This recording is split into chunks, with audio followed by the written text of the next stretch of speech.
नमस्कार बंधुरा आरेकटा नतून भिडियोते आपनादेर सबाइके जानाई स्वागतम। गीतार कोन दुटी श्लोक चोख बंद करे एकबार बोलले सारा दिन भालो काटबे।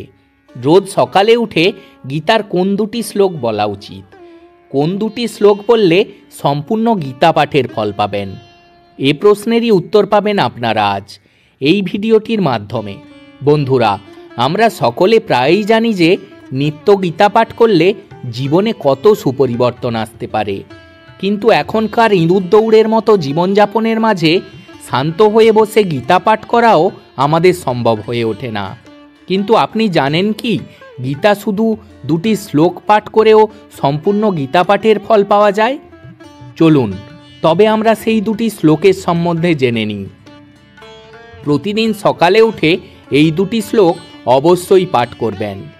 এই দুটি শ্লোক কি তা জানার আগে আপনারা যারা এই চ্যানেলে নতুন তারা অবশ্যই চ্যানেলটিকে সাবস্ক্রাইব করে দিন এবং ভিডিওটি যদি একটুও ভালো লাগে তাহলে ভিডিওটিকে অবশ্যই লাইক এবং শেয়ার করে দেবেন।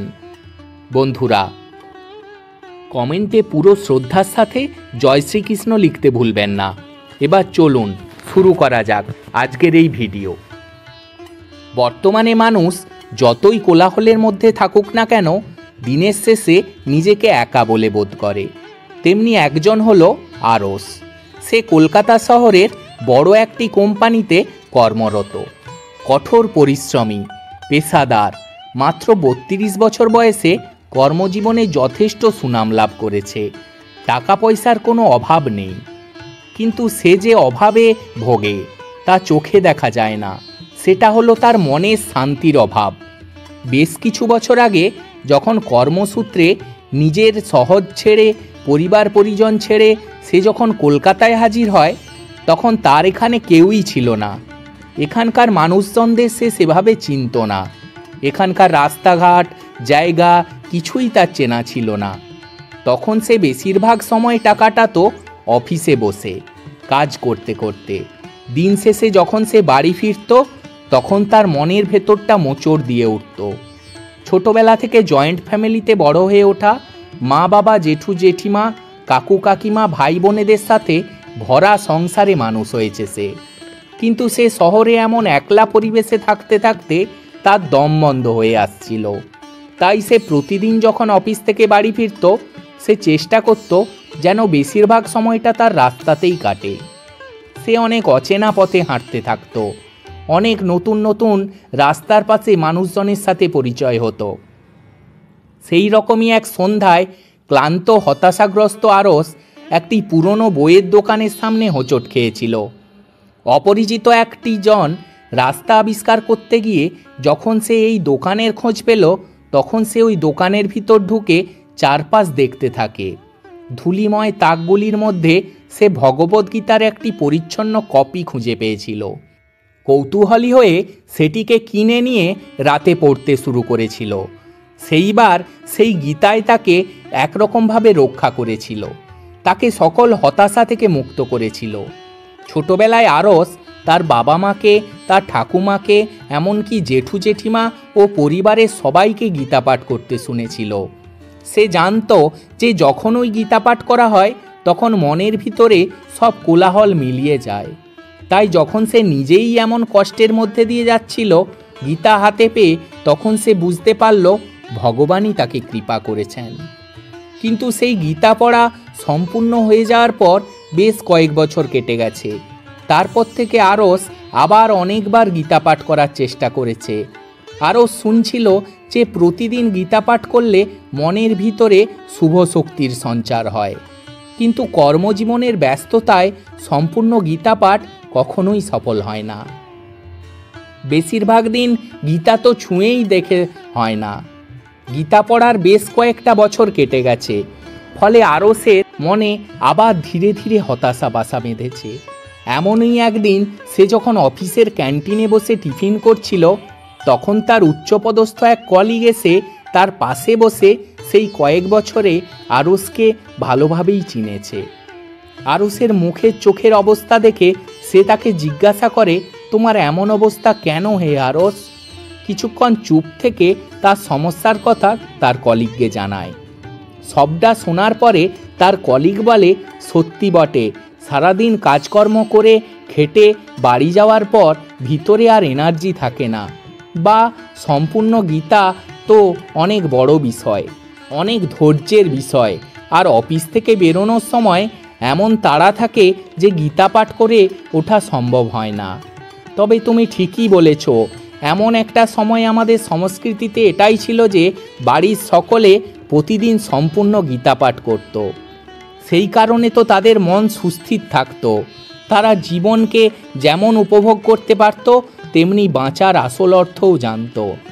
এখনকার সময় আমাদের পরিস্থিতি এমন হয়েছে যে আমরা বাঁচব বলে টাকা অর্জন করি, কিন্তু বাঁচতে আর পারি কোথায়? ছোটাছুটিতেই তো জীবন শেষ হয়ে যাচ্ছে। তবে জানো তো, আমাদের পরিবারের গুরুদেব আমাদের একটি বেশ উপায় বলে দিয়েছেন। তিনি বলেছেন যে ভগবদ্গীতার এমন দুটি শ্লোক আছে, যে দুটি শ্লোক প্রতিদিন পাঠ করলে সম্পূর্ণ গীতা পাঠের ফল লাভ হয়। তুমি চাইলেও এটা করতে পারো। বিশ্বাস করো, আমি যেদিন থেকে এই দুটি শ্লোক পাঠ করা শুরু করেছি সেই দিন থেকে আমি দুশ্চিন্তা মুক্ত হয়ে গেছি। আরও সেই কথা শুনে তার সিনিয়রকে জিজ্ঞাসা করে, সেই দুটি শ্লোক সম্বন্ধে জানতে পেরে আরও সেই দিনেই বাড়ি ফিরে সেই দুটি শ্লোক মুখস্থ করে নেয়। পরের দিন থেকে আরস প্রতিদিন সকালে উঠে চোখ বন্ধ করে শ্লোক দুটিকে পাঠ করতে থাকে। আরম্ভ করে সপ্তাহখানিক পর থেকেই সে বুঝতে পারে তার জীবনে অনেক পরিবর্তন এসে গেছে। তার সকল দুশ্চিন্তা ধীরে ধীরে কমে যাচ্ছে, তার যত সমস্যা যেন একে একে কেটে যাচ্ছে। সে নিজের মধ্যে এক আত্মবিশ্বাস খুঁজে পায়। প্রতিটা দিন তার ভালো কাটতে শুরু করে, আর সেই দিন থেকে সেই দুটি শ্লোকের মর্ম বুঝতে পারে। বন্ধুরা, সেই শ্লোক দুটি হল গীতার প্রথম অধ্যায়ের প্রথম শ্লোক, ধর্মক্ষেত্রে কুরুক্ষেত্রে সমাবেতা যুযোৎসব মমকা পাণ্ডব শৈব কিংকর্তব্য সঞ্জয়। অর্থাৎ এই শ্লোকটির অর্থ হল, হে সঞ্জয়, ধর্মভূমি কুরুক্ষেত্রে যুদ্ধের ইচ্ছায় সমবেত আমার এবং পাণ্ডুর পুত্রগণ কী করল বিশ্লেষণ। এক, ধর্মক্ষেত্রে কুরুক্ষেত্রে অর্থাৎ কুরুক্ষেত্রের পবিত্র ভূমিতে। কুরুক্ষেত্রের যুদ্ধক্ষেত্র হচ্ছে ধর্মক্ষেত্র, ন্যায় বা ন্যায়ের ক্ষেত্র হিসাবে উল্লেখ করা হয়। সমবেতা যুযোৎসব অর্থাৎ একত্রিত যুদ্ধ করতে ইচ্ছুক উভয় সেনা, কোট এবং পাণ্ডব যুদ্ধে লিপ্ত হওয়ার অভিপ্রায় একত্রিত হয়েছে।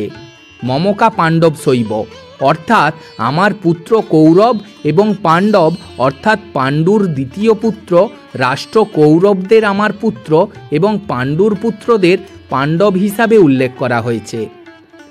কিংকর্তব্য সঞ্জয় অর্থাৎ তারা কি করেছে হে সঞ্জয়।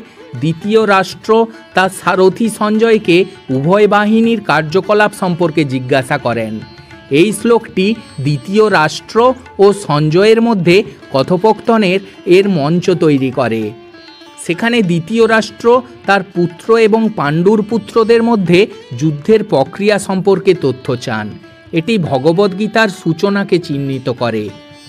যুদ্ধক্ষেত্রের মধ্যে প্রেক্ষাপটে ভগবান শ্রীকৃষ্ণ এবং অর্জুনের মধ্যে একটি গভীর কথোপকথন হিসাবে উদ্ভাসিত হয়। আর যে শ্লোকটি পাঠ করতে হবে সেটি হল গীতার অষ্টাদশ অধ্যায়ের শেষ শ্লোক, যত্র যজ্ঞেশ্বর কৃষ্ণ তৎপার্থ ধনুর্ধর তত্র শ্রীবিজয় প্রতিধ্বনিতি মতির মম। এই শ্লোকটির অর্থ হল, যেখানে যজ্ঞেশ্বর ভগবান শ্রীকৃষ্ণ এবং গাণ্ডীব ধনুধারী অর্জুন অবস্থিত সেখানে শ্রীবিজয় বিভূতি অচলনীতি বিদ্যমান। এই আমার অভিমত। বিশ্লেষণ, যত্র যজ্ঞেশ্বর কৃষ্ণ অর্থাৎ যেখানে কৃষ্ণ আছেন যজ্ঞের গুরু, এখানে শ্রীকৃষ্ণকে যজ্ঞেশ্বর হিসাবে বর্ণনা করা হয়েছে, যোগের সর্বোচ্চ গুরু, যার আধ্যাত্মিক জ্ঞান ও নির্দেশনার উপরেই তার দক্ষতার ইঙ্গিত দেয়।